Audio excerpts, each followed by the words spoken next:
எனக்கு அன்பான சகோதர சகோதரிகள் யாவருக்கும் இரட்சகர் இயேசு கிறிஸ்துவின் நாமத்தில் அன்பின் வாழ்த்துக்கள். தேவன் தந்த கிருபையுள்ள இந்த ஜூன் மாதத்திற்காக நன்றி.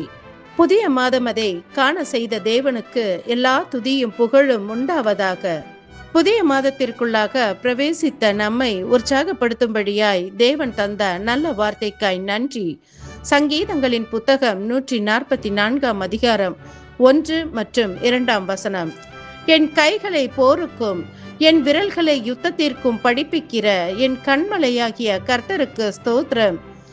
அவர் என் தயாபரரும் என் கோட்டையும் என் உயர்ந்த அடைக்கலமும் என்னை விடுவிக்கிறவரும் என் கேடகமும் நான் நம்பினவரும் என் ஜனங்களை எனக்கு கீழ்ப்படுத்துகிறவருமாயிருக்கிறார். ஹல்லேலூயா.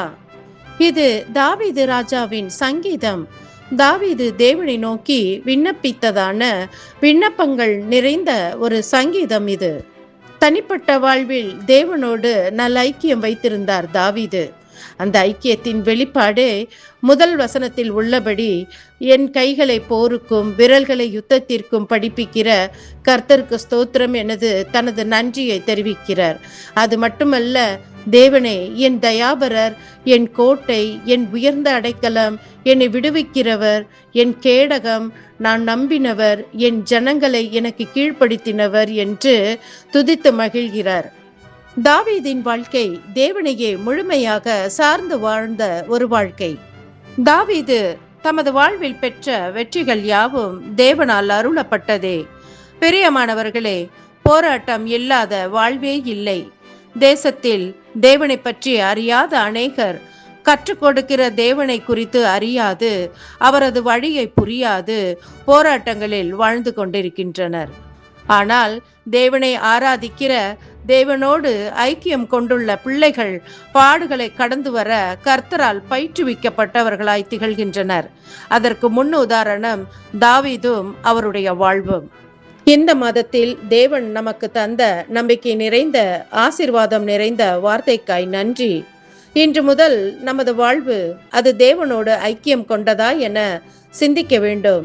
இல்லையென்றால் தேவனோடு நல் உறவு ஏற்படுத்தி நமது போராட்டங்கள், நம்மை சூழ்ந்துள்ள யுத்தங்களை ஓய பண்ணுவோம். நம் தேவன் பராக்கிரமம் உள்ளவர். போராட்டங்களை கண்டு மனம் துவள வேண்டாம். கர்த்தர் பாதம் காத்திருந்து கற்றுக்கொள்ள வேண்டியவைகளை கற்றுக்கொண்டு வாழ்வில் ஜெயம் பெறுவோம். நாம் ஜெபிப்போம். எங்கள் பரலோக தந்தையே, நீர் தந்த இந்த புதிய மாதத்திற்காய் நன்றி. நம்பிக்கை நிறைந்த வார்த்தைக்காய் நன்றி. யுத்தங்களை கண்டு ஓடாது அவைகளை கடந்து வர கிருபை பாராட்டி வழி நடத்திடுவீர். யுத்தங்களை ஓய பண்ணுகிறவரே, எங்கள் தேசங்களுக்குள், எங்கள் எல்லைகளுக்குள் காணப்படும் எல்லா சத்ருவின் போராட்டங்களை மேற்கொள்ள எங்களை வழி நடத்திடும். எல்லா துதி, கனம், மகிமை யாவற்றையும் ஒருவருக்கே ஏறெடுக்கிறோம். மீட்பர் இயேசு கிறிஸ்துவின் மூலம் ஜெபம் கேளும் எங்கள் ஜீவனுள்ள நல்ல தகப்பனே. ஆமேன்.